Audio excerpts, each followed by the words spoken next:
We're rolling right along with day 2 of Week to Wicked. We've got the suspension already on the Chevelle, and now it's time to focus on steering. So Danny, what do we have here? This is our power steering upgrade kit. It's basically our steering linkage kit with the power steering box, and we've added a tilt and shifter column. We do a lot of columns. This one was paintable column, so we brought it out in raw steel, and we primed it and then painted it so it'll match the interior of the car. They come in chrome or in stainless steel if you don't want to paint it. There's the center link, the tie rod assemblies. We have the billet adjustable tie rod ends, which are really slick. They're stronger, they're cleaner, and way easier to use. You can use wrenches instead of vice grips and pliers when making an adjustment. Right-hand thread, left-hand thread, so you don't have to take them off to adjust alignment. Just exactly. Twist it. Yep. You can buy them a la carte. You can buy them in the complete kit. Brand new center link for the car, Pitman Arm. We have a couple of different steering shafts. The intermediate shaft, but this is more of the OE style.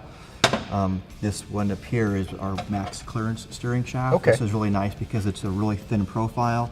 When you're working in the tight engine bay of an A body and you have headers, a big block of headers especially, the steering shaft gets really close, and you can see there's quite a bit of difference between the diameters on these two shafts. So this is really slick for going in there. Just a little bit more clearance here since it's a small diameter in the middle of the shaft. Don't have to bang up the tubes to get things to fit.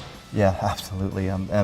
We have a steering U-joint that would go on the top, whichever setup we're going to use. We have brand new rag joints which go down on the steering box. For the stock style shaft. OE style, yeah. The sport ratio steering box. It's 14:1 ratio. It's about 3 1/4 turns, 3 1/2 depending on where the steering stops are in the chassis. It's different than the OE box. This is going to have a lot more road feel and feedback when you're driving, kind of performance oriented. Much different from the original steering box. So the original boxes kind of came in 2 ways. You had your manual box where you were sweating trying to park the car in a tight lot and trying to get that wheel to work around.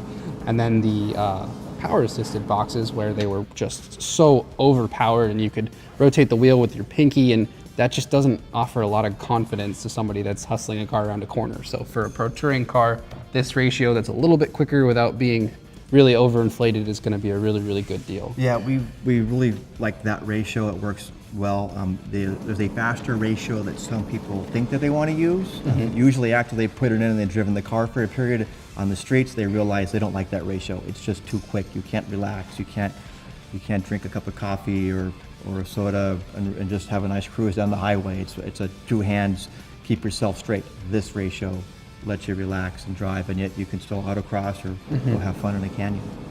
Well, if your muscle car has been on the road for a long time and things are worn and the steering's sloppy and you really want to make it, more fun, safer, and just a better car to drive, this is a great way to go.